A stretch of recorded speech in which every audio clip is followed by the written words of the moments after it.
Là, on est dans la Grande Horloge et on est précisément dans le musée. Salut tout le monde, c'est ActuYTB2. On va regarder une story de Fares Salvatore et après sa vidéo, je vous dirai mon avis sur son voyage à la Mecque. Et n'hésitez pas à mettre un pouce bleu et à vous abonner. La famille, là, on est dans la Grande Horloge et on est précisément dans le musée de l'horloge. Il y a de belles vidéos qui vont arriver. C'est vraiment magnifiquement beau. Youbi, comment on dit en arabe? Quelle heure est-il? Comme ça. Je te coupe, j'ai vraiment pas besoin de savoir la traduction parce que en fait j'ai l'heure juste ici, frérot. J'ai l'heure. J'ai l'horloge de Mecca juste au-dessus de moi, frérot, donc j'ai vraiment pas besoin de la traduction. Non, mais y a pas de souci. Y a pas de souci, frérot. Youbi, mets-toi en position comme si t'allais prier. Voilà. Ça veut dire que là, normalement, quand vous priez, tu dois regarder à un point au sol. Ouais. Mais sauf que là, le point que tu regardes, C'est la Kaaba. Voilà, incroyable. il suffit de regarder le sol et tu vois la Kaaba en même temps. C'est pas incroyable? Est-ce que t'as pensé ça dans ta vie? Toute ta vie, tu pries en regardant le sol. Et là, tu pries et le point que tu regardes, c'est la Kaaba. Non, c'est incroyable. Et c'est le seul endroit au monde où on peut faire ça. Voici l'horloge de la Mecque. Vous êtes-vous déjà posé la question combien mesurent ou pèsent les aiguilles qui indiquent l'heure et les minutes? Voici nos représentations à taille réelle des aiguilles. Pour ce qui est de l'aiguille qui indique les minutes, sa taille est de 21 mètres et son poids est de 7 tonnes, contre 17 mètres et pas moins de 4 tonnes pour l'aiguille qui indique l'heure. Et vous vous demandez sûrement comment elle fonctionne. Voici une horloge atomique. Une seconde de perdu toutes les 30 millions d'années. C'est ce qu'il y a de plus précis aujourd'hui dans le monde. Voici un exemple de précision. Vous avez les heures, les minutes, les secondes, les millisecondes et les nanosecondes. Mais savez-vous combien il y a de nanosecondes dans une seule seconde? 1 milliard. Et sachez que cette horloge de 21 tonnes est précise jusqu'à la nanoseconde.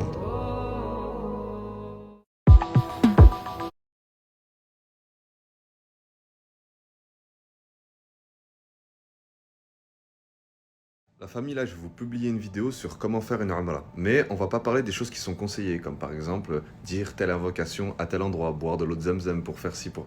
Ça, on va pas en parler. On va parler des obligations pour donner envie aux personnes qui s'y connaissent pas et qui ont peur de « Oh, c'est trop compliqué, c'est trop... » Là, je vais vous mettre, vous allez voir, c'est trop simple.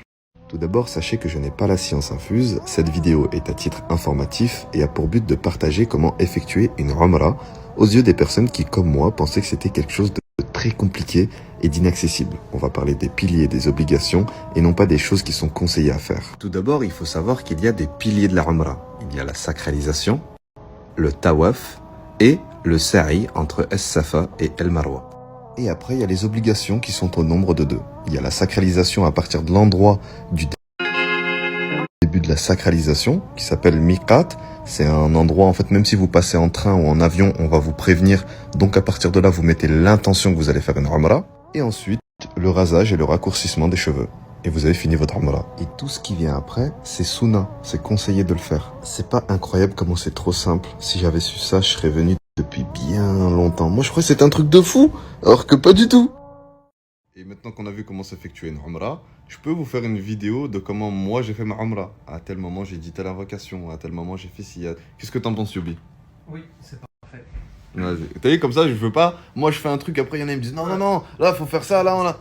C'est mieux de dire les grandes lignes, comme ça les gens ils ont envie. Et du fait qu'ils se disent ah, c'est aussi simple, dès qu'il va rechercher, il va voir qu'il y a écrit ah bah c'est bien à tel endroit de dire ça. C'est bien. Ah ok. Et au moins vous avez moins peur, vous avez moins d'appréhension. Donc là je fais un petit sondage, dites-moi si vous voulez que je vous fasse cette vidéo-là. Sérieux? C'est aussi simple. Donc voilà, c'était la story de Fares Salvatore à la Mecque. Donc j'entends déjà les grognements de certains. Ouais, Fares Salvatore, il fait le pitre, le guignol sur Snap. Et après il va à la Kaaba, à la Mecque et tout. Après, voilà, s'il peut influencer les gens à aller vers la Kaaba, c'est plutôt une bonne direction, je pense. Je pense, c'est quel que soit le but, s'il influence des gens, voilà, qui montre que c'est plus simple qu'on ne pense, voilà. Après, ça serait bien aussi des vidéos pour bien expliquer, parce qu'il y en a qui sont freinés par, qui parlent pas la langue, qui ont du mal à faire la prière correctement, tout ça, à faire vraiment la prière, le minimum pour faire une prière valide, quoi, valable, une prière valable. comme il y en a des fois, ils font des erreurs, tout ça. Donc ça peut les freiner avec le barrage de la langue. En plus, il y a l'arabe peut parler, l'arabe écrit. Donc pour certains, ça peut paraître compliqué. Alors que finalement, non. Et en plus, il nous a montré aussi les aiguilles. Les aiguilles. Donc il a pas mal voyagé ces derniers temps. Il a pas mal. Après, quand on parle des 5 piliers de l'islam, il y a le Hajj à la Mecque, il y a la profession de foi, il y a la zakat, il y a les 5 prières. Ouais, c'est ça, la prière, les 4 piliers de l'islam. Non, c'est les 4 piliers de l'islam. C'est prière, ramadan. Ouais, j'avais oublié le ramadan aussi. Voilà.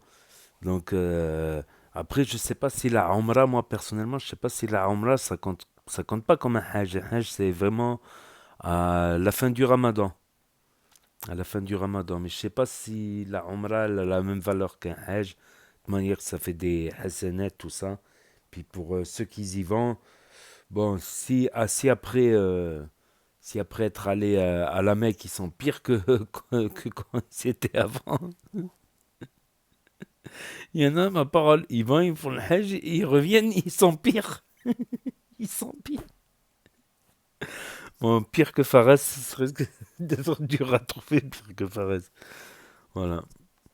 Mais c'est bien de se rapprocher du Créateur, du Tout-Puissant, Dieu miséricordieux, bien évidemment.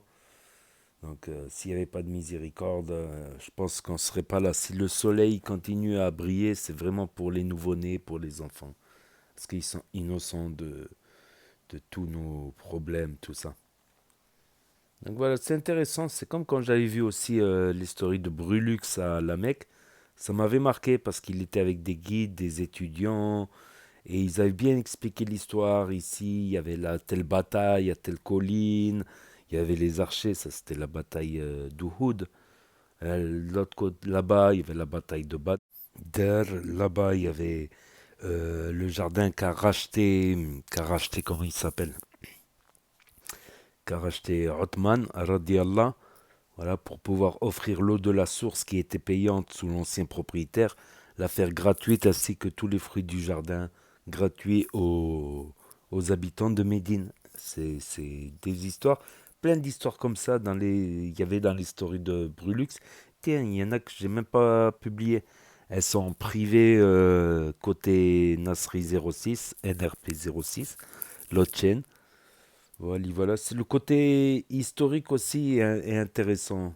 Ça fait froid au dos de savoir que ici ils ont marché là, les compagnons, les sahaba, tout ça. Voilà, donc n'hésitez pas à me dire ce que vous en pensez dans les commentaires, à mettre un pouce bleu, à vous abonner, à cliquer sur la cloche. Et je vous dis à très bientôt, les amis, les potos, pour de nouvelles vidéos. Merci d'avoir regardé. C'était Actu YTB de Juice.